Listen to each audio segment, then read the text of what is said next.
Welcome to another video of technical analysis guys. मेरा नाम है अमरजीत और मैं फिर से हाजिर हूँ एक नई टेक्निकल एनालिसिस टेक्निक के साथ। ठीक है, जब हम टेक्निकल एनालिसिस की बात करते हैं तो इसमें सब कुछ इंक्लूड होता है, ना कि सिर्फ price action. Technical analysis combination है प्राइस एक्शन और इंडिकेटर्स का। और अगर आप इंडिकेटर्स को सही से यूज करने का तरीका जानते हैं तो आप अपने स्ट्रेटजी को और ज़्यादा इम्प्रूव कर सकते हैं। ठीक है, प्राइस एक्शन और अगर इंडिकेटर को हम मिक्स कर दें तो और भी ज़्यादा हम इफेक्टिवली ट्रेड कर सकते हैं। ठीक है, तो मेरी कोशिश यही रहती है कि मैं आपको सही गाइडेंस दूं ताकि इंडिकेटर का सही यूज कर सके। तो हमारी दो लास्ट वीडियोस जो मूविंग एवरेजेस पे थी, आज की वीडियो उसी का एक्सटेंशन रहने वाली है। अब आप पूछोगे एक्सटेंशन कैसे रहने वाली है, थंबनेल में तो लिखा है बॉलिंजर बैंड्स। तो मैं आपको बता दूं, बॉलिंजर बैंड्स भी मूविंग एवरेजेस से ही बनता है। इसके साथ साथ बॉलिंजर बैंड्स में आपको स्टैंडर्ड डेविएशन भी होता है, मूविंग स्टैंडर्ड डेविएशन होता है एक्चुअली। तो आज की वीडियो और भी खास रहने वाली है। ठीक है, तो बॉलिंजर बैंड्स का बहुत लोगों ने नाम सुना होगा, आप उसका कन्वेंशनल तरीका भी जानते होंगे कि बॉलिंजर बैंड्स से कैसे ट्रेड कर सकते हैं। बहुत सारी वीडियोस अवेलेबल है, लेकिन हम क्या करेंगे, हमारा अप्रोच हमेशा डिफरेंट रहता है। तो इस वीडियो में भी हमारा अप्रोच डिफरेंट ही रहने वाला है। तो इस वीडियो में सबसे पहले हम एक मैथमेटिकल लॉजिक देखेंगे, जो एम्पेरिकल रूल है स्टैंडर्ड डेविएशन का। उसके बेसिस पे हम किस तरह से बॉलिंजर बैंड्स में चेंजेस कर सकते हैं, उसकी एक नई स्ट्रेटजी क्रिएट कर सकते हैं, वो देखेंगे। और उसमें हम थोड़ा सा प्राइस एक्शन का भी मतलब कि एसेंस रहेगा हमारा। ठीक है, तो काफ़ी वीडियो खास है। और इस वीडियो में आज जो टॉपिक आपको पता ही चल गया है कि हम बड़े मूव्स कैप्चर करना सीखेंगे। तो जिसको जिसको भी मतलब कि इंटरेस्ट है बड़े मूव्स कैप्चर करने में मार्केट में, तो वो लास्ट तक जरूर देखिएगा। ठीक है, और जब हम बड़े मूव्स की बात करते हैं तो हमारा और भी हमारी ट्रेडिंग ईजी हो जाती है। ठीक है, क्योंकि हमें हमें हमें बार बार ट्रेड नहीं लेना होता। बार बार हम जब बड़ा मूव्स अगर हम कैप्चर करने की बात कर रहे हैं, इसमें एक फ़ायदा ये है कि आपको मतलब कि फ्रीक्वेंट ट्रेड्स नहीं मिलेंगे, आपको कुछ हाई प्रोबेबिलिटी सेटअप्स मिल सकते हैं। और जब आप हाई प्रोबेबिलिटी सेटअप की बात होती है, मतलब आप प्रोफेशनल ट्रेडिंग की तरफ धीरे धीरे मूव कर रहे हैं।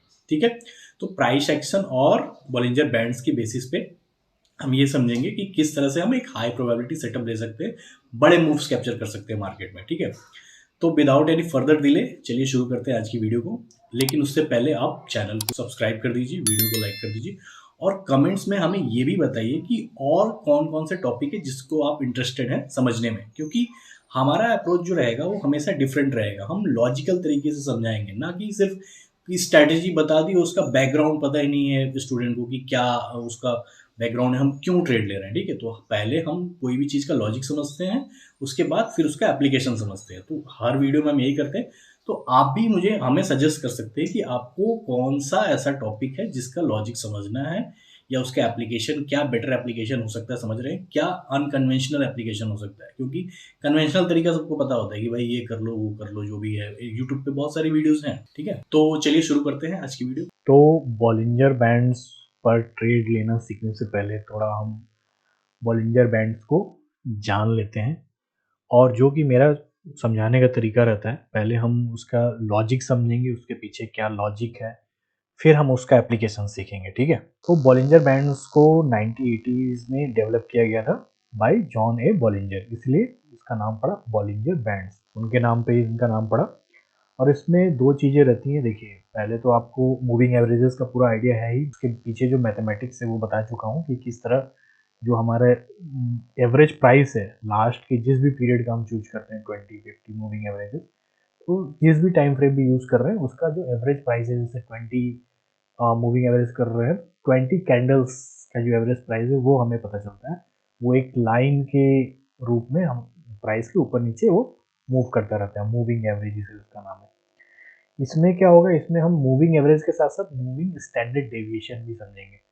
तो स्टैंडर्ड डेविएशन का नाम सुन के आप लोगों को जरा भी डरने की जरूरत नहीं है। मैं काफ़ी आसान भाषा में अभी सब कुछ समझाऊंगा ताकि आपका पूरा कॉन्सेप्ट क्लियर हो जाए। फिर आप जब एप्लीकेशन लोगे तो आपको एकदम पता होगा कि मैं ये काम क्यों कर रहा हूँ, मैं ये ट्रेड क्यों ले रहा हूँ। सीधी सी बात है, इन्फॉर्म डिसीजन के साथ मैं ये ट्रेड ले रहा हूँ क्योंकि मुझे पता है। और जब आपको ट्रेड में कॉन्फिडेंस आएगा, फिर आपको मार्केट में प्रॉफिट करने से कोई नहीं रोक सकता। ठीक है, और यहाँ पे हम बात कर रहे हैं बिगर मूव्स की, तो उसके लिए भी आपको पेशेंट रखना होगा, मैं बताऊंगा किस तरह से। ठीक है, तो आगे वीडियो काफ़ी इंटरेस्टिंग रहने वाली है और हम शुरुआत से शुरुआत करेंगे ताकि किसी को भी समझ में आ जाए, ठीक है। तो स्कूल टाइम में हमने स्टैटिस्टिक्स सीखा होगा, तो उसमें एक हमारे पास ज़रूर एक टर्म आया होगा, स्टैंडर्ड डेविएशन। अगर भूल गए हो कोई मतलब कोई दिक्कत नहीं है, मैं आपको आज उसी चीज़ को प्राइस के पर्सपेक्टिव से समझाऊंगा, ठीक है। प्राइस के पर्सपेक्टिव से स्टैंडर्ड डेविएशन का क्या मतलब है, ठीक है। तब हमारे उस पर ट्रेड लेना आसान हो जाएगा, ठीक है। तो स्टैंडर्ड डेविएशन क्या करता है कि वो एक मेजर करता है कि how much individual data point states away from the mean. मतलब मीन क्या है, मीन हो गया, चलिए इसको मैं ड्रॉ कर लेता हूँ। अब मान लीजिए कि एक कोई पर्टिकुलर स्टॉक है जिसका ये एवरेज प्राइस है 100 रुपीज़, ठीक है। ये 100 रुपीज़ एवरेज प्राइस है, लेकिन क्या होता है कि वो 100 रुपीज़ तो हमेशा रहेगा नहीं, वो कभी 100 जाता है, फिर 90 आता है, फिर 100 जाता है, फिर 90 आता है, 100 जाता है, 90 आता है, ठीक है। ये 100, ये 90। तो ये जो डिफरेंस है ना, ये जो डिफरेंस है मीन से और नीचे का जो उसका एक स्विंग बना, मान लीजिए कि ये 100 से 90 के बीच का जो डिफरेंस है 10, ये इसी को स्टैंडर्ड डेविएशन बोलते हैं। तो ये ऐसे ऐसे आप ऐसे समझ लीजिए, ऐसे ऐसे। तो ये जो डिफरेंस है, ऊपर में भी 10 डिफरेंस है और नीचे में भी 10 डिफरेंस, तो ये जो 10 है प्राइस के पर्सपेक्टिव से यही स्टैंडर्ड डेविएशन है। अगर मोटा मोटा हमें समझना हो, ठीक है। हम ज़्यादा मैथमेटिक्स में नहीं घुसने वाले, हमें जो काम की चीज़ अभी के लिए वही समझना है, ठीक है।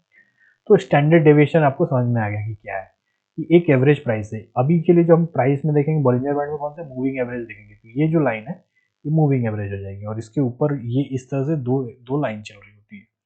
तो ये हो गई स्टैंडर्ड डेविएशन का मतलब, ये हुआ, ठीक है।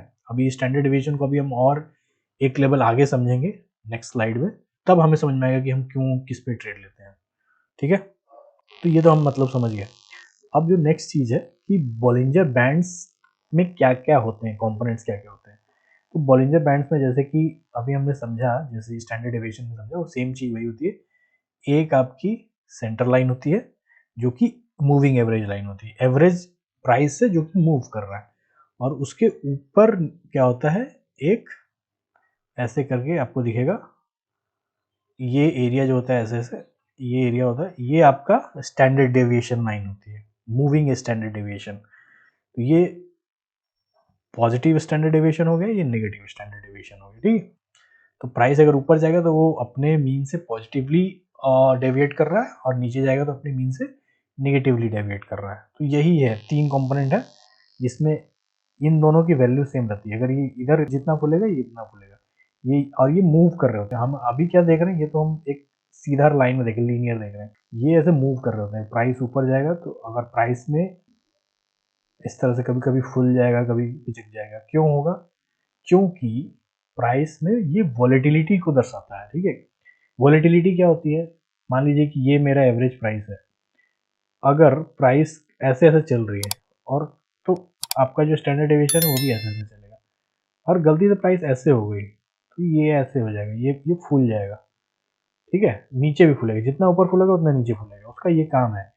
क्योंकि ये एक मीन रिवर्जन थ्योरी पे बेस्ड है, उस थ्योरी पे हम नहीं जाएंगे कि भाई प्राइस जितना फ्लक्चुएट करेगा अपने मीन से ऊपर की साइड, नीचे की साइड भी आने का उसका संभावना उतना ही ज़्यादा रहता है, उसी को वोलेटिलिटी बोलते हैं।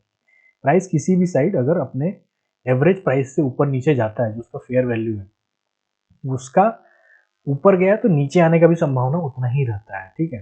तो ओवरऑल ये उसका बेसिक कॉन्सेप्ट है इसके पीछे। तो तीसरा वही है कि जो मैंने बताया कि इसमें भी मैंने वही मेंशन किया हुआ है कि ये बताता क्या है। तो ये जो हमने वॉलेटिलिटी को समझा कि जब नैरो बैंड रहेगा, अगर प्राइस ऐसे, देखिए प्राइस अगर रेंज में रहेगा ना, मान लीजिए ये इसका मीन लाइन है, प्राइस ऐसे ऐसे रेंज में रहता है, ये एकदम पतला सा रहेगा। प्राइस में अगर थोड़ा सा भी उछाल आया ऊपर तो ये ऐसे ऐसे मोटा हो जाएगा, दोनों साइड से मोटा हो जाएगा, और प्राइस ऐसे जाएगा फिर ऐसे ऐसे आएगा। तो ये आपको देखने को मिलेगा चार्ट पे भी, तो आराम से एकदम। और बहुत लोग बॉलिंजर बैंड्स को जानते भी होंगे, लेकिन आज जो हम सीखेंगे, ठीक है, इसका एक डिफरेंट यूज सीखेंगे, डिफरेंट तरीके से इसको यूज करना सीखेंगे, और based on a mathematical concept, कि भाई वो कॉन्सेप्ट ऐसा है कि कभी गलत हो ही नहीं सकता, ठीक है। 99% आपको सही मिलेगा। बस यही है कि जब उस तरह का आप ट्रेड खोजोगे तो आपको थोड़ा पेशेंस रखना पड़ेगा, ज़्यादा नहीं, थोड़ा पेशेंस। और उस तरह का ट्रेड आप सबसे छोटे टाइम फ्रेम पे अच्छा काम करेगा, 1 मिनट नहीं लेकिन 5 मिनट पे अच्छा काम करेगा, ठीक है। तो सबसे पहले पहले इसका हम समझ लेते हैं। ये तो हमें समझ में आ गया, इसका जो स्ट्रक्चर है वो हमें समझ में आ गया, इवन स्टैंडर्ड डेविएशन समझ में आ गया। अब स्टैंडर्ड डेविएशन को हम डिटेल में देखते हैं, ठीक है। तो स्टैंडर्ड डेविएशन क्या होता है कि हमें पता चल गया कि भाई प्राइस अपने एवरेज से जितना ऊंचा जाएगा उसको स्टैंडर्ड डेविएशन बोलते हैं। तो स्टैंडर्ड डेविएशन को भी क्या किया गया है फर्दर, उसको भी ब्रेक डाउन कर दिया गया अलग अलग लेवल्स में। तो 1 स्टैंडर्ड डेविएशन, 2 स्टैंडर्ड डेविएशन और 3 स्टैंडर्ड डेविएशन। तो अभी 1 स्टैंडर्ड डेविएशन क्या है, जो इंपेरिकल रूल स्टैटिस्टिक्स में उसके हिसाब से क्या होता है, मैं प्राइस के पर्सपेक्टिव से समझाऊंगा। ये तो डेटा के पर्सपेक्टिव से है, लेकिन मैं आपको प्राइस के, ताकि आपको आसानी हो। अब मान लीजिए कि प्राइस ऐसे है, प्राइस ऐसे ऐसे जा रहा है, ठीक है, एक रेंज में जा रहा है 100-110 वाला। तो ये जो लाइन है ये आपका 1 स्टैंडर्ड डेविएशन हो गया। लेकिन हमेशा प्राइस ऐसे नहीं जाएगा, कभी क्या होगा कि प्राइस ऐसे कर देगा, इसको तोड़ भी सकता है प्राइस, ऐसा नहीं है कि ये हमेशा मूव करता रहेगा, प्राइस इसको ब्रेकआउट कर सकता है। तो उसको ब्रेकआउट करने के चांसेस कितने हैं देखिए, इससे समझते हैं। जो 68% टाइम्स क्या है, प्रोबेबिलिटी यही है कि प्राइस अगर ऊपर जाता है, इससे उसको एक रिजेक्शन यहाँ से मिल सकता है और प्राइस रिवर्सल ले सकता है, ठीक है, रिजेक्ट होकर नीचे आ जाएगा, अगर नीचे है तो ऊपर चला जाएगा। तो उसकी प्रोबेबिलिटी कितनी है, 68% टाइम्स। लेकिन 68% के अपोजिट क्या हुआ, 32% टाइम प्रोबेबिलिटी ये भी है कि प्राइस ऊपर चला जाए, इसको ब्रेक करके ऊपर चला जाए, ठीक है। उसमें ब्रेकआउट होने के चांसेस कितने हैं, 32%। मतलब अगर हम 1 स्टैंडर्ड डेविएशन यूज करते हैं तो हमारे सक्सेसफुल होने के चांसेस कितने रहेंगे, 68% ही रहेंगे, ठीक है। तो ये तो हो गया 1 स्टैंडर्ड डेविएशन का, कि प्राइस 68% टाइम इसके बियॉन्ड नहीं जाएगा, वहां से रिवर्सल ले सकता है। तो ये कब काम करता है, बहुत ही रेंजिंग मार्केट हो, बहुत छोटे छोटा अगर प्राइस चल रहा है तो ठीक है, प्राइस इसको फॉलो करेगा 1 स्टैंडर्ड डेविएशन को। लेकिन प्राइस में अगर थोड़ा बहुत ज़्यादा मूव आएगा तो क्या होगा, ठीक है। उसके बाद हमारा नेक्स्ट सीन में आता है 2 स्टैंडर्ड डेविएशन। अब इसका क्या है, जिस तरह 1 में हो रहा था, 1 में हमें प्राइस ऐसे ऐसे जा रहा था, ठीक है। तो मान लीजिए ये 1 है, अब प्राइस ऐसे ब्रेक करेगा ना इसको, तो ज़्यादातर चांसेस है कि वो 2 से रिएक्शन उसको मिल जाए, 2 ऊपर और नीचे दोनों चलेगा, ठीक है, दोनों साथ साथ चलेगा। तो यहाँ से रिजेक्ट होकर कभी कभी आ जाएगा प्राइस, इस तरह से हमें दिख रहा है। ये वाली हमारे बीच की लाइन है, कंफ्यूज नहीं होना। तो 95% चांस है कि उसको 2 स्टैंडर्ड डेविएशन, जो उसका रेंज है स्टैंडर्ड डेविएशन का, वहां से रिजेक्शन मिल जाए, ऊपर से या नीचे से, ठीक है, यहाँ से नीचे मिल जाए, ठीक है। तो 90%, लेकिन 5% अभी भी चांस है कि इसको भी ब्रेकआउट मिल सकता है। इसको ब्रेकआउट किस कंडीशन में मिलेगा, इससे भी ज़्यादा अगर प्राइस में मूवमेंट आ गया तो इसको भी प्राइस ब्रेक करके निकल जाएगा। तो अब उसका क्या उपाय है भाई, तो उसका उपाय है इससे भी बड़ा स्टैंडर्ड डेविएशन। ये कोई नहीं बताता है, ठीक है। ये है 3 स्टैंडर्ड डेविएशन। इसका मतलब क्या हुआ कि 99.7% टाइम प्राइस इसको मतलब कि पेनिट्रेट कर ही नहीं पाएगा, वहां से रिजेक्ट हो जाएगा प्राइस। क्यों होगा, इसका अलग अलग आपको रीजंस हैं, ठीक है। सबसे बड़ी बात कि भाई ये स्टैंडर्ड डेविएशन है कि एवरेज प्राइस क्या होता है, जो ऑपरेटर्स होते हैं वो एक फेयर वैल्यू मेंटेन करके चलना चाहते हैं किसी भी स्टॉक का, ठीक है। अब जब स्टॉक क्या होता है, कभी उसमें जो रिटेल बायर्स होते हैं, उसमें बायर्स और सेलर्स होते हैं, स्टॉक को थोड़ा पुश कर देते हैं, क्योंकि देखिए कोई प्राइस में ना 20% आपके स्मार्ट मनी होता है, 80% हमारे रिटेलर लोग होते हैं, अलग अलग टाइप के लोग होते हैं, लेकिन जो 20% है वही प्राइस को डिक्टेट करते हैं किसी भी कैंडल के अंदर। तो वो उनको पता होता है कि कितना हमको लेके जाना है, कितना नहीं लेके जाना है।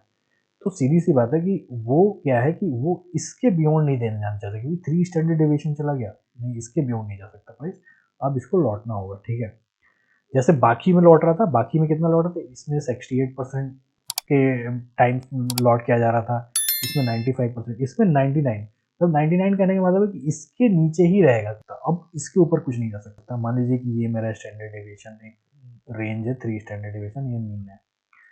प्राइस जब ऐसे आ रहा है तो यहाँ पे इसके ऊपर नहीं, नीचे नहीं जा पा रहा है, इसके ऊपर नहीं जा पा रहा है, एक ये लीनियरली हम समझ लें कि ये डायनेमिक वे में नहीं है। तो ये क्या काम कर रहा है, किस चीज़ का काम कर रहा है, ये हमारा सपोर्ट, मेजर सपोर्ट और मेजर रेजिस्टेंस का काम कर रहा है, ठीक है। मेजर और सपोर्ट और रेजिस्टेंस का काम कर रहा है, क्योंकि प्राइस इसके बियॉन्ड जा ही नहीं पा रहा है। अगर ऊपर जा रहा है तो प्राइस को नीचे का पुश मिल जा रहा है, नीचे जा रहा है तो प्राइस को ऊपर का पुश मिल जा रहा है। तो अगर जब भी होता क्या है कि जब भी प्राइस मेजर सपोर्ट या रेजिस्टेंस पर हिट करता है तो उसका रिवर्सल का चांसेस और बढ़ जाता है। ठीक है, तो इसी पे आगे क्या होगा, हम कैसे ट्रेड ले सकते हैं वो हम आगे समझने वाले हैं। ठीक है, तो इतना हम सीखने के बाद अब हम हमारा थोड़ा चार्ट ले जाके इन चीज़ों को प्रैक्टिकली थोड़ा समझ लेंगे, स्टैंडर्ड डेविएशन दिखता कैसा है चार्ट पे, फिर हम इतना ही समझेंगे। ठीक है, तो चलिए चार्ट पर चलते हैं। तो हमारे सामने कुछ चार्ट्स हैं जो कि आप देख सकते हैं, रैंडम चार्ट्स हैं, अच्छी अच्छी कंपनियों के चार्ट्स हैं, जो कि मैंने हमेशा रिकमेंड करता हूँ कि आप अच्छी कंपनियों के चार्ट्स ही यूज़ किए करें, क्योंकि उसमें वॉलेटिलिटी आपको देखने को मिलती है, अच्छा मूवमेंट रहता है। अब वॉलेटिलिटी का ही खेल है। ठीक है, ट्रेडिंग में अगर हमें प्राइस मूवमेंट ही ना मिले तो फिर हम ट्रेडिंग करने का फ़ायदा क्या। ठीक है, तो इसी तरह से हमारे पास बहुत सारे चार्ट्स हैं। अब हम क्या करते हैं कि इसमें बॉलिंजर बैंड लगाना सीखते हैं पहले।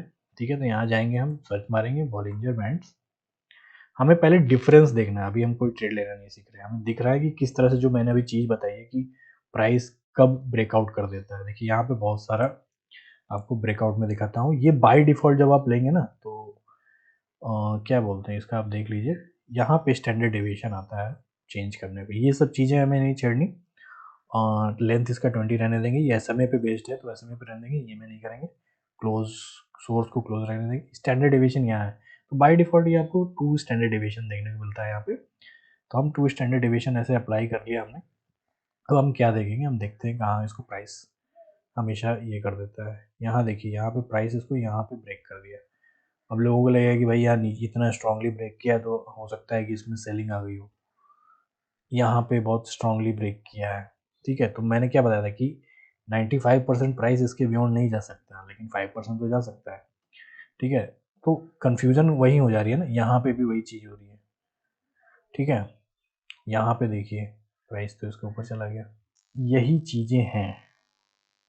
ठीक है, इन चीज़ों की वजह से प्राइस क्या हो रहा है कि यहाँ पे जो 2 स्टैंडर्ड डेविएशन है 3 के कंपैरिजन में उतना रिलायबल नहीं है अगर हम बिगर मूव्स की बात करें। यहाँ देखिए जब छोटा मूव्स होगा ना तो ये अच्छा काम करेगा, जब मार्केट छोटा-छोटा मूव दे रहा हो। लेकिन हमारा तो इसमें पर्पस है, जिस पर्पस के लिए आप वीडियो देख रहे हैं वो यही है कि हम बिगर मूव्स कैसे कैच करें। ठीक है, तो हमें ये सब क्या देखने को मिला कि भाई यहाँ से तो ये ब्रेकआउट कर दे रहा है, कोई बात नहीं।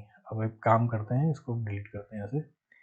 अब हम देखते हैं कि इसका उपाय क्या है कि भाई ये भी ब्रेकआउट ना हो। तो हमने यही पढ़ा है अभी भी कि 3 स्टैंडर्ड डेविएशन को प्राइस ब्रेक नहीं कर सकता, और हम देखेंगे प्रैक्टिकली वो क्यों ऐसे नहीं कर पा रहा। ठीक है, तो हमारे पास 2 आ गए सिमिलर अभी हो गया, लेकिन एक को मैं चेंज कर रहा हूँ, यहाँ से स्टैंडर्ड डेविएशन चेंज कर देता हूँ 3, और इसका कलर चेंज कर देता हूँ थोड़ा, इसको थोड़ा ऐसे ब्राइट कलर का कर देता हूँ मैं, और एक और चीज़ कर देता हूँ। अच्छा, अभी तो हमें डिफरेंस समझना है, कोई बात नहीं। तो अभी आप देखिए कि अभी क्या हो रहा है कि प्राइस इसके बियॉन्ड गया नहीं गया, यहाँ से इसको रिजेक्शन मिल गया, एग्जैक्टली उसको वहीं से रिजेक्शन मिला था। अब आप बोलोगे एकदम चिपका नहीं है, इतना लेके चलना पड़ेगा आपको। ठीक है, ये लाइन है, ये प्राइस एकदम से उसमें चिपकना जरूरी नहीं है, कभी टच करेगा कभी थोड़ा ऊपर रहेगा। और भी देख लेते हैं एग्जाम्पल्स, इसी में क्यों दूसरे में भी देखेंगे। देखिए यहाँ देखिए, यहाँ भी इसको टच किया है लेकिन मतलब कि इसके बियॉन्ड नहीं गया है, कहीं थोड़ा सा आगे पीछे रहेगा। ठीक है, तो हमें यही दिख रहा है कि भाई इसको तो सेकंड वाले को तो प्राइस आराम से मतलब उसका ब्रेकआउट कर दे रहा है, लेकिन 3 स्टैंडर्ड डेविएशन को प्राइस ब्रेकआउट नहीं कर पा रहा। तो 3 स्टैंडर्ड डेविएशन किस तरह से काम कर रहा है, डायनेमिक सपोर्ट एंड रेजिस्टेंस की तरह। ठीक है, तो ये हमें बेसिक डिफरेंस समझ में आ गया। तो इसका थोड़ा और प्रॉपर्टीज देख लेते हैं, फिर हम ट्रेड लेना सीखेंगे। तो चलिए चलते हैं अपने प्रेजेंटेशन पे।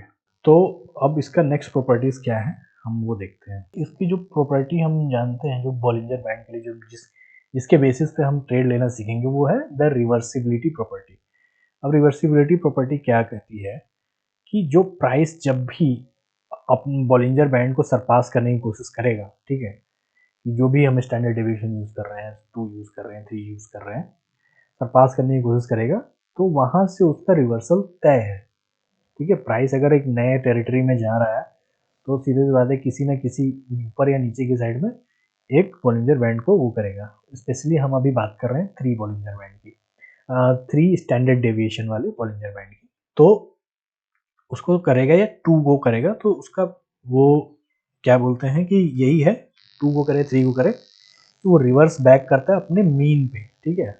इतना तो पक्का पक्का रहता है कि मीन पे तो जरूर आएगा, मीन के बियॉन्ड भी जाता है, मैं बताऊंगा, ठीक है। तो मीन के बियॉन्ड भी जाता है, ऐसा नहीं है कि मीन पे जाता है, लेकिन आप सेफ टारगेट अगर रखना चाहो तो मीन पे रख सकते हो, लेकिन हम यहाँ बिगर मूव्स कैप्चर कर रहे हैं तो मीन पे भी जरूरी नहीं है, ठीक। तो मीन पे अपना करके तो आता ही आता है, इतना तो हो सकता है आपको और भी पता हो। लेकिन होता क्या है कि जितना ज़्यादा वो जाएगा स्टैंडर्ड डेविएशन, जितना ज़्यादा और स्ट्रेच होगा और स्टैंडर्ड डेविएशन जितना बड़ा होगा, उस उतना ज़्यादा चांसेस है कि ये और रिवर्स होके आएगा मीन के पास, या मीन के बियॉन्ड भी जा सकता है। मतलब समझिए कि अगर प्राइस बहुत ज़्यादा ऐसे जब वॉलेटिलिटी आ ही चुकी है, तो जितना तेज़ी से ऊपर जाएगा उतना तेज़ी से नीचे आएगा, और कभी कभी अप ट्रेंड या डाउन ट्रेंड में भी चला जाता है, थोड़ा टाइम लगेगा नीचे आने में, तो वो भी हम समझने वाले हैं सारी कुछ, ठीक है। तो ये हमें रिवर्सिबिलिटी जो उसकी प्रॉपर्टी वो समझ में आ गई कि भाई प्राइस अगर मान लीजिए सेकेंड स्टैंडर्ड डेविएशन को टच करता है, रिवर्सल ले रहा है, थोड़ा कंपेरेटिवली प्राइस मूवमेंट कम रहेगा, जो स्विंग है वो कम रहेगा। लेकिन अगर थ्री को टच कर रहा है उतना ही ज़्यादा रहेगा, तो जितना ज़्यादा स्टैंडर्ड डेविएशन रहेगा, जितना लार्जर नंबर का स्टैंडर्ड डेविएशन रहेगा, प्राइस का मूवमेंट भी उतना ज़्यादा, रिवर्स बैक करने का प्रॉपर्टी भी उतना ज़्यादा इंक्रीज होता जाएगा, ठीक है। तो ये एक बेसिक कॉन्सेप्ट है।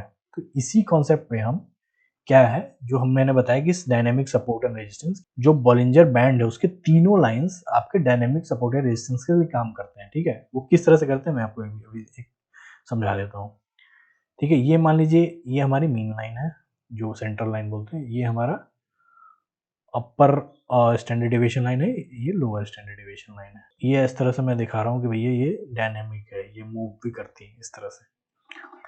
अब होता क्या है कि प्राइस मान लीजिए ऐसे ऐसे रेंज में चल रहा था, तो यहाँ पे टकराया, ठीक है। तो यहाँ से इसको एक रेजिस्टेंस मिला, ठीक है। तो ये डायनेमिक रेजिस्टेंस का काम किया, प्राइस नीचे आया, यहाँ पे आया, फिर क्या हुआ, प्राइस यहाँ पे टकराया, फिर उसको सपोर्ट मिला, फिर यहाँ गया।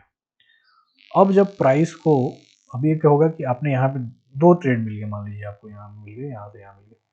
अब थर्ड ट्रेड लेने टाइम आपको क्या होगा, कभी कभी ऐसा हो सकता है कि अगर प्राइस अप ट्रेंड के लिए अपना मूड बना रहा हो, तो यहाँ पे ही इसको एक सपोर्ट मिल जाएगा। ये इमीडिएट सपोर्ट का काम करता है, जो बीच की लाइन होती है, ये ऊपर और नीचे वाले मेजर सपोर्ट का काम कर रहे हैं। जब आपको यहाँ सपोर्ट मिल रहा है, तो इन केस अगर आपने ट्रेड ले रखा और आपको आइडिया नहीं कि प्राइस यहाँ पे सपोर्ट ले लेगा, तो आप एग्जिट हो जाओगे आराम से, कोई बात नहीं। लेकिन यहाँ से जब आपको एक रिवर्सल देखने को मिलेगा अपसाइड में, वो बहुत ही बढ़िया ट्रेड होने वाला है, ठीक है। तो वहां से जब आप ट्रेड लोगे ना, तो आपको इस तरह का ट्रेड मिलेगा। अब क्या होगा कि आपको पता चल गया कि भाई प्राइस यहाँ पे जब बीच में अगर सपोर्ट ले रहा है तो प्राइस अप ट्रेंड में जाने वाला है। ये इसका उल्टा होता है कि अगर यहाँ पे अगर रेजिस्टेंस ले रहा होता तो प्राइस डाउन ट्रेंड में जाने वाला है, ठीक है। तो आपको पता चलेगा कि प्राइस अप ट्रेंड में, तो जब प्राइस अप ट्रेंड में है ना, तो अब आप डाउन साइड का ट्रेड अगर खोजोगे ना, तो आपको उतना बड़ा मूव नहीं मिलेगा, अब आपको केवल अप साइड का ट्रेड खोजना है। अब यहाँ पे आ गया प्राइस अप ट्रेंड में, फिर यहाँ रिवर्स करके यहीं तक आएगा वो, ठीक है, फिर ऊपर जाएगा। तो ऐसे क्या होता है कि 2 से 3 बार अगर वो प्राइस ऐसे ऊपर जाता है, एक जनरल वे में बता रहा हूँ मैं आपको, कि अगर 3 अपस्विंग बन गया, दो डाउन स्विंग, ये डाउन स्विंग हो गया, और 3 अपस्विंग बन गया, तो एक ओवरऑल जो ट्रेंड रहता है इतना ही होता है। मतलब हो सकता है 3 से 4 बार भी हो सकता है, लेकिन जनरली अगर अगर 3 बार हो गया, उसके बाद आपको और बढ़िया एक डाउन साइड का ट्रेंड मिल सकता है। इसको जब डाउन साइड का होगा तो इस तरह से हो जाएगा, देखिए मैं बता दे रहा हूँ। अब मान लीजिए अप साइड है, अब डाउन साइड का ऐसे ऐसे मैं मान के चल रहा हूँ, ऐसे ऐसे होगा, प्राइस ऐसे आया नीचे से, अब यहाँ पे इसको टच किया, उस टाइम जब टच करेगा, जब 3 मान लीजिए ऐसे आपको पता चल गया कि अप ट्रेंड है, जिस तरह से अप ट्रेंड पकड़ा, अब यहाँ पे आपने लिया, नीचे आ गया, एक ट्रेड पूरा हुआ, और यहाँ पे आपको पता नहीं था कि ये अप ट्रेंड है या डाउन ट्रेंड है, सेम वही इसी तरह से फॉलो करना है। अगर आपने यहाँ एंट्री ले लिया है, मैं अब एकदम से प्रैक्टिकल सॉल्यूशन बता रहा हूँ हर चीज़ का, एंट्री ले लिया, तो आपको अगर यहाँ जाके आपको एक रिजेक्शन देखने को मिलता है कि प्राइस यहाँ से रिजेक्ट हो जा रहा है, तो आप एग्जिट करके वो ट्रेड, आपको घाटा नहीं हुआ। मैं क्या बता रहा हूँ, घाटा कब होता है, जब प्राइस इधर चला जाता है। आपको एक छोटा मूव मिला, लेकिन अब आपको एक बड़ा मूव मिलने वाला है, ठीक है। तो उसके बाद क्या करेंगे, आप डाउन साइड की तरफ ट्रेड लेना, अच्छा मूव मिलेगा, ठीक है। तो इस तरह से जब 3 स्विंग पूरे हो जाएंगे, तो ज़्यादातर चांसेस है कि प्राइस ऊपर चला गया। ऊपर वो अप ट्रेंड में जा सकता है। अदरवाइज प्राइस क्या करता है कि आपको ये एक रेंज कुछ देर के लिए रहेगा, तो वहाँ पे आप रिलैक्स कर सकते हो, हमेशा ट्रेड लेना ज़रूरी नहीं है। अगर आपको महीने में 5-10 ऐसे ट्रेड मिल गए ना, तो आपको महीने भर का कोटा पूरा हो जाता है, ठीक है। और यहाँ पे हम रेंजिंग मार्केट में नहीं लेते हैं, हमेशा ट्रेंडिंग मार्केट में ट्रेड लेते हैं। तो मैंने बता दिया कि किस तरह से तीनों लाइन को हम यूज़ करते हैं और किन कंडीशन में इनका रूप बदल जाता है। नहीं, ऊपर वाला जो लाइन है दोनों, ठीक है, ऊपर हमेशा रेजिस्टेंस की तरह काम करेगा और नीचे वाली लाइन जो है स्टैंडर्ड डेविएशन की हमेशा सपोर्ट की तरह काम करेगी। बीच वाली लाइन का हमेशा वो बदलता रहेगा एज पर द ट्रेंड। अगर वो अप ट्रेंड है तो सपोर्ट का काम करने लगेगा, डाउन ट्रेंड में प्राइस चल रहा है तो वो रेजिस्टेंस का काम करेगा और बढ़िया मूव देगा। तो हम इसको वर्सेटाइल तरीके से यूज़ कर सकते हैं। ऐसा नहीं कि एक घिसा पिटा कोई स्ट्रेटजी है इधर से उधर ऐसे करके, वहाँ पे नहीं, इसको वर्सेटाइल तरीके से यूज़ कर सकते हैं। और आपको ये भी समझना है कि दोनों, जो अपर स्टैंडर्ड डेविएशन लाइन है और लोअर स्टैंडर्ड डेविएशन लाइन है, वो एकदम से स्ट्रॉन्गेस्ट सपोर्ट और रेजिस्टेंस का काम करेगी। भैया इसके ऊपर तो तुम प्राइस जा ही नहीं सकते। तो आप खुद से पूछिए कि आपको घाटे होने के चांसेस कितने हैं? बहुत ही कम, ठीक है। तो अभी हम अब ट्रेड लेना सीखेंगे। तो इसमें और कुछ जो है अपने देख लेते हैं कॉन्सेप्ट में, उसके बाद हम चलते हैं चार्ट पे, ठीक है। ये सब चीज़ें मैं समझा चुका हूँ, ठीक है। तो अपना एंट्री एग्जिट हम अब आगे देख लेते हैं चार्ट पे। तो चलिए चार्ट पे चलते हैं, ठीक है। चार्ट पे हम आ चुके हैं। अब क्या है कि हमने जो सेकंड स्टैंडर्ड डेविएशन है, टू स्टैंडर्ड डेविएशन, उसको हम समझ चुके हैं क्या है, क्या डिफरेंस है। तो इसको हम हटा देते हैं। अब हम जो ट्रेड लेना सीखेंगे वो सीखेंगे आपके इस पे, और 3 वाले पे, जो भी हमारी स्ट्रेटजी रहने वाली है। तो 3 वाले पे हमारा 2 कंडीशन होना चाहिए। एक तो प्राइस, सबसे पहली कंडीशन आप नोट डाउन कर लीजिए कि एक तो प्राइस उसके आसपास आए, उसको कभी ब्रेक नहीं करेगा प्राइस। तो आपको ये देखना होगा उसके आसपास प्राइस है, ठीक है, आसपास आ गया और उसमें रिजेक्शन हो रहा हो। रिजेक्शन क्या होता है मैं आपको बता देता हूँ, ठीक है। तो ये जो स्ट्रेटजी मैं आपको बता रहा हूँ, एक चीज़ मेंशन करना चाहता हूँ स्पेशली, इसमें थोड़ा सा प्राइस एक्शन का भी एसेंस रह रहा है और बाकी टेक्निकल एनालिसिस जो हम मैथमेटिक्स के बेस पे कर रहे हैं। तो इस तरह से ही कोई चीज़ काम करती है। जब आप हर तरह से लॉजिक लगाते हो ना, तभी कोई चीज़ काम करता है, ठीक है। तो अभी हम प्राइस रिजेक्शन समझ लेते हैं। रिजेक्शन का मतलब क्या होता है? रिजेक्शन का मतलब 2 तरह से होता है कि जो लाइन आके इस यहाँ पे खत्म हो रही है, जो भी कैंडल खत्म हो रही है, ये एक बड़ी रेड कैंडल खत्म हो रही है, तो यहाँ पे अपोजिट साइड में एक ग्रीन कैंडल जो बन रही है, वो उस रेड कैंडल से बड़ी बननी चाहिए, जिसको कि हम बुलिश एनगल्फिंग कैंडल बोलते हैं। एक कंडीशन ये हो गया कि अगर प्राइस को नीचे से ऊपर जाना है तो एक इस तरह से रिएक्शन होगा, अदरवाइज यहाँ पे एक बड़ी विक वाली कैंडल बन सकती है, जिसको हम ऐसे पिन बार बोलते हैं, ठीक है। बड़ा भी बन सकता है, लेकिन उसका एक एक साइड का जो नीचे साइड का विक है वो काफ़ी बड़ा होना चाहिए। वो भी रिजेक्शन को रिप्रेजेंट करता है कि प्राइस को जो भी ऑपरेटर्स थे उन्होंने वहाँ से रिजेक्ट कर दिया कि भाई तुम इसके बियॉन्ड नहीं जा सकते, ठीक है। तो वो देखिए कहाँ पे कंडीशन मिल रही है मुझे, हमें यहाँ मिल रही है। और ये दोनों कैंडल का मतलब एक ही है। ये भी कैंडल में क्या हुआ है, इसमें बायर्स ज़्यादा थे, तो ये पहले बता चुका कि ऊपर जाऊंगे, फिर भी कोशिश किया, नहीं जा पाया। अब यहाँ पे आप आराम से एंट्री ले लेते। यहाँ पे अगर आप एंट्री लेते तो आपको यहाँ तक का मूव आराम से मिल जाता, ठीक है। तो अब एग्जिट का बात आ रहा है कि भाई एग्जिट कहाँ तक करें। तो 2 एग्जिट पॉइंट हो सकते हैं आपके लिए, ठीक है। एक तो मैंने बताया था कि कभी कभी ऐसा हो सकता है कि आपको यहाँ पे मीन के पास, क्योंकि इसकी 2 प्रॉपर्टीज है, या तो ये अपने मीन के पास आके रुकेगा, या तो अगर मीन को अगर इसने ब्रेकआउट कर दिया तो फिर तो ये जाके नेक्स्ट वाले के पास रुकेगा। तो चांसेस हमेशा ज़्यादा रहते हैं कि अपने, अगर लोअर से स्टार्ट किया तो अपर वाले के पास जाके रुकेगा, उससे ज़्यादा नहीं जा पाएगा। तो आपका जो एग्जिट होगा, इसके आजू बाजू अगर प्राइस अगर आपको पहुंच गया है और वहां से आपको कुछ ऊपर से रिजेक्शन देखने को मिल रहा है, तो आप क्या करेंगे कि आप वहां पे एग्जिट कर जाएंगे, ठीक है। किसी भी कंडीशन में आप देख लीजिए। मैं यहाँ का बता देता हूँ। यहाँ पे आपको एक बुलिश इनगल्फिंग कैंडल मिली, जिसने बता दिया कि भाई ये रिजेक्शन है। आपने एंट्री ले ली, इसका मीन का ब्रेकआउट हो गया। यहाँ पे एक्चुअली में रिजेक्शन देखने को मिला, ठीक है, लेकिन फिर भी ब्रेकआउट हो गया। ये रिजेक्शन देखने को क्यों मिला, ये काफ़ी इन डेप्थ टॉपिक है समझने के लिए, हम बाद में कभी समझेंगे। अभी हम ट्रेड लेना सीख रहे हैं, ठीक है। तो यहाँ पे इसका आपको ये ब्रेकआउट हो गया, ब्रेकआउट हो गया। यहाँ पे आपको इसके आसपास यहाँ तक प्राइस गया, यहाँ पे आपका ये, वहाँ से एक रिजेक्शन देखने को मिला, आप एग्जिट कर जाओगे। वैसे भी दिन खत्म हो गया, तो ऐसे भी आपको एग्जिट करना ही था, तो यहाँ पे एग्जिट कर जाओगे। सेम अब इधर यहाँ पे आपको जब रिएक्शन देखने को मिला, आपको देख रहे हो क्या हो रहा है, नेक्स्ट डे क्या हो रहा है, नेक्स्ट डे मार्केट के डाउन साइड में अपना जा रहा है।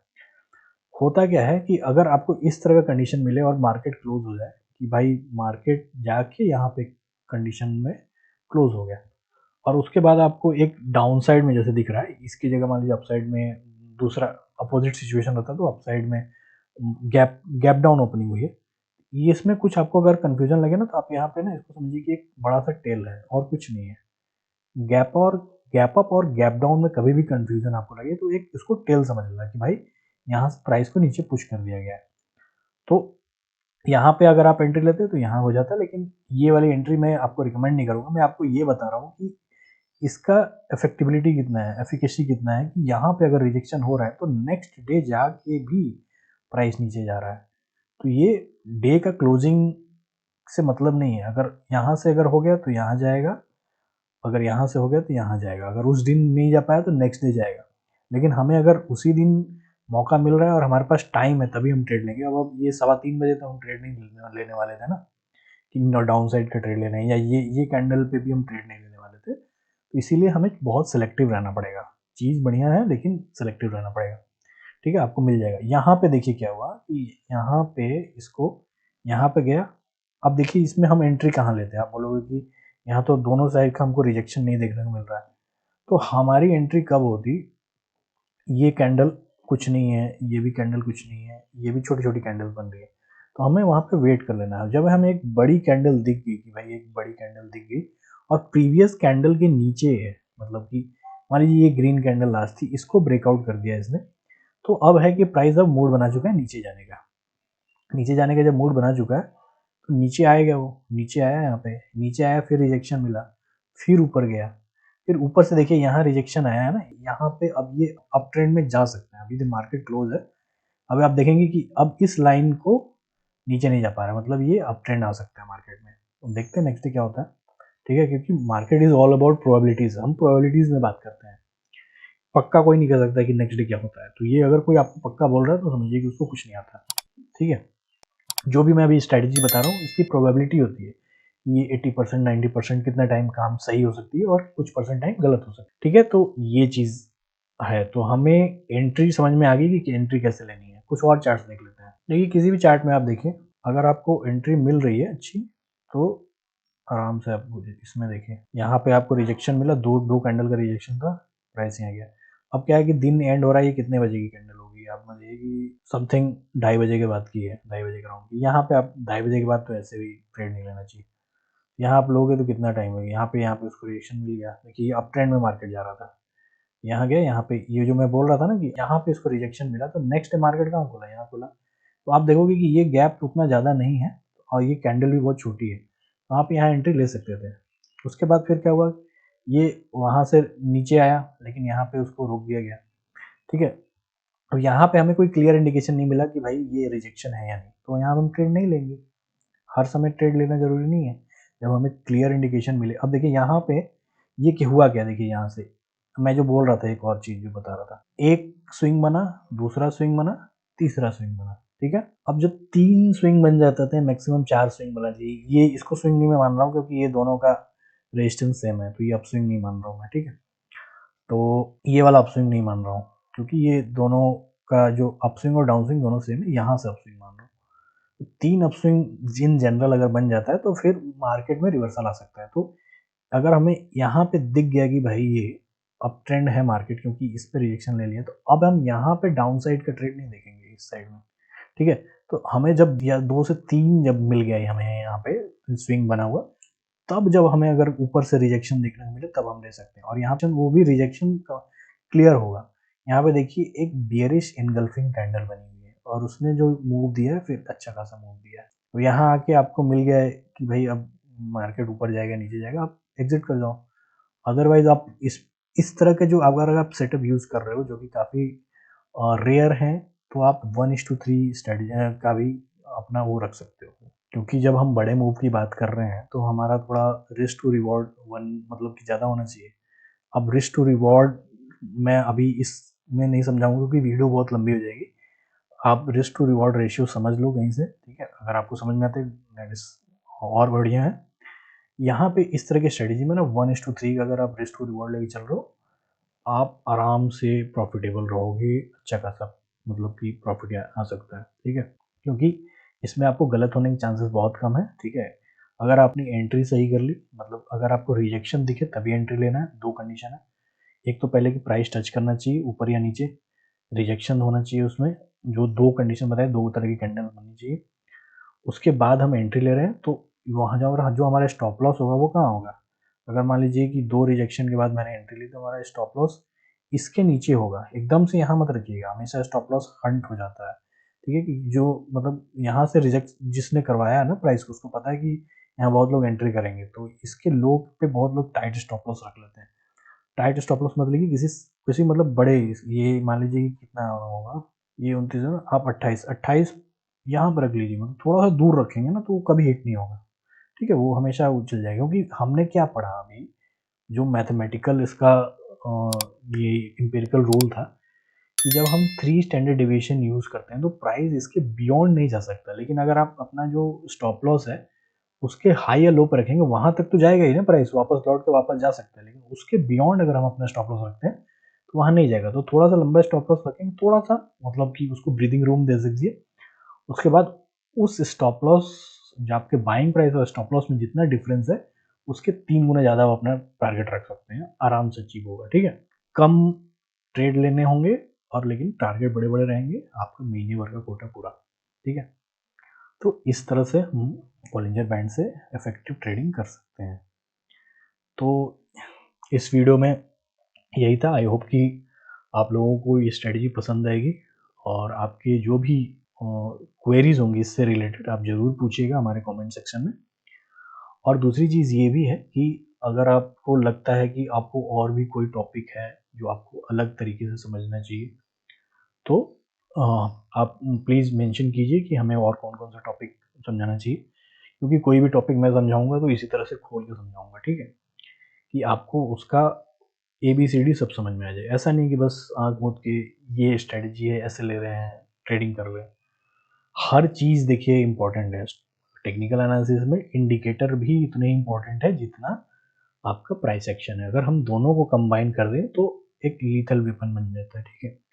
अब कंबाइन करने के लिए एक बिगिनर नहीं कर सकता खुद से, लेकिन जो कोई एक्सपीरियंस बंदा है, अगर उसको पता है, जो मार्केट को समझ रहा है, मार्केट का स्ट्रक्चर समझ रहा है, मार्केट की साइकोलॉजी समझ रहा है, वो आपको एक अच्छा कुछ एक टेक्निक बता सकता है जिससे आप एक प्रॉफिटेबल ट्रेडिंग कर सकते हो, ठीक है?